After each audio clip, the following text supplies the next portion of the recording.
Assalamualaikum warahmatullahi wabarakatuh.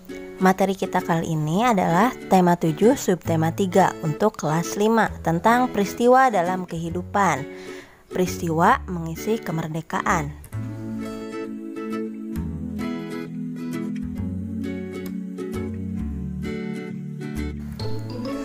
Banyak peristiwa yang terjadi di dalam kehidupan kita. Ada peristiwa yang dianggap penting dan patut dirayakan bersama orang lain. Untuk itu, diperlukan sebuah surat undangan untuk merayakannya bersama orang lain. Sebelum memulai pembelajaran, alangkah baiknya kita berdoa terlebih dahulu.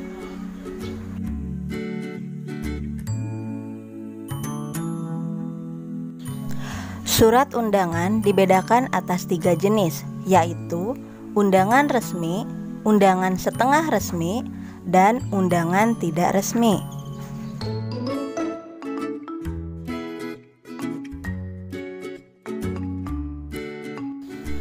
Surat undangan merupakan surat yang berisi pemberitahuan dan permintaan kesediaan seseorang untuk menghadiri suatu acara atau kegiatan. Kalimat yang digunakan dalam undangan haruslah efektif, yaitu singkat, padat, dan jelas, agar orang yang membacanya dapat segera mengerti isi suratnya.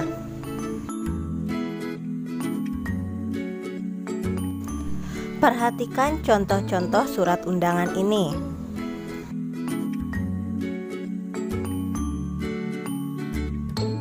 Surat undangan resmi merupakan undangan yang mengatasnamakan sebuah instansi atau organisasi dan kedinasan.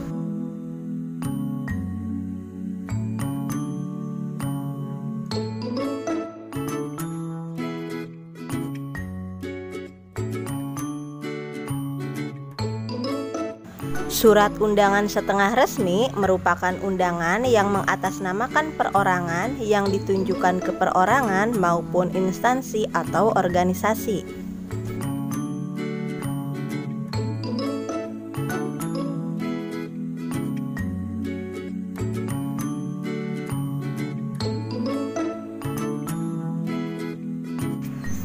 Sedangkan undangan tidak resmi merupakan undangan yang mengatasnamakan perorangan yang ditunjukkan kepada perorangan untuk kepentingan perorangan.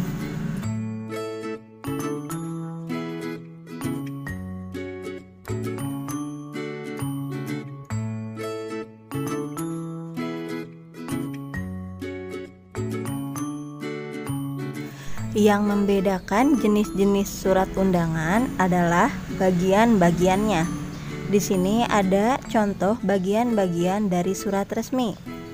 Yang pertama, surat resmi harus memiliki kepala surat, tanggal surat, nomor surat, lampiran, hal atau perihal, alamat tujuan, salam pembuka, isi surat, salam penutup, nama, jabatan dan tanda tangan, dan terakhir tembusan.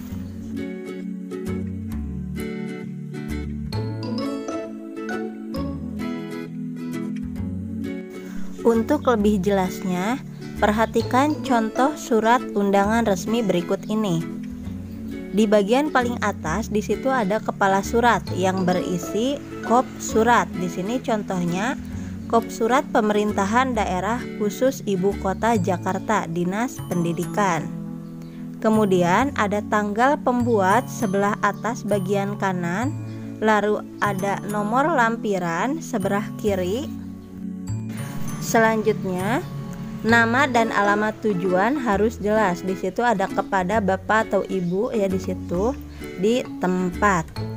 Selanjutnya, ada pembuka surat. Ada isi surat, kemudian penutup surat. Lalu diakhiri dengan nama atau keterangan dari si pembuat surat tersebut.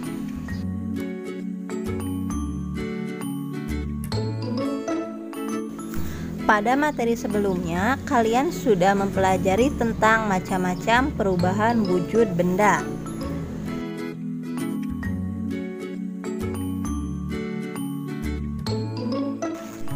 Selain perubahan wujud mencair, membeku, dan menguap, ada juga perubahan wujud menyublim, mengkristal, dan mengembun. Untuk lebih jelasnya, silahkan lihat gambar tersebut.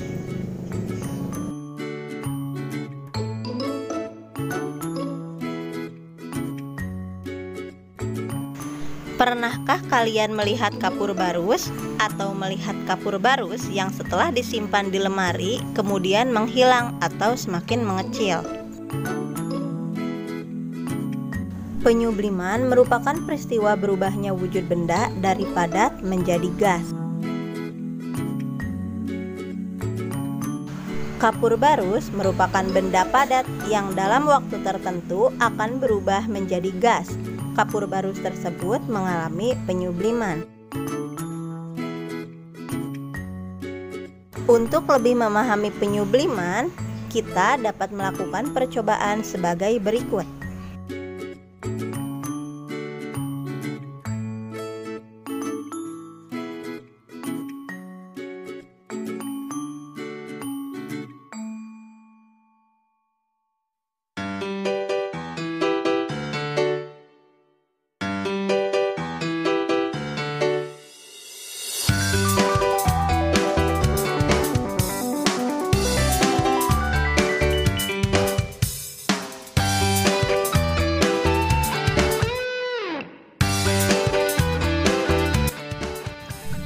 Kegiatan mengisi kemerdekaan negara Indonesia. Kemerdekaan Negara Kesatuan Republik Indonesia didapatkan dengan cara yang tidak mudah. Kini, Indonesia menjadi negara yang merdeka dan berdaulat. Faktor pendukung pembangunan nasional. Pertama, kemerdekaan dan kedaulatan bangsa, sumber daya manusia yang profesional di bidangnya, sumber daya alam yang melimpah, dan situasi keamanan politik nasional yang stabil.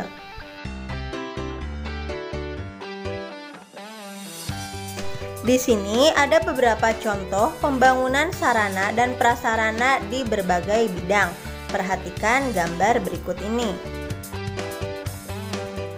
Kita sebagai generasi penerus bangsa harus mengisi kemerdekaan dengan kegiatan yang positif dalam rangka pembangunan bangsa Indonesia yang seutuhnya. Misalnya dengan cara kita harus mencintai dan bangga menjadi bangsa Indonesia, serta membangun kualitas manusia Indonesia. Sedangkan faktor penghambat pembangunan nasional yang pertama, kualitas sumber daya manusia yang rendah. 2. Penguasaan teknologi yang masih rendah, adanya korupsi di ranah pembangunan, dan birokrasi yang buruk.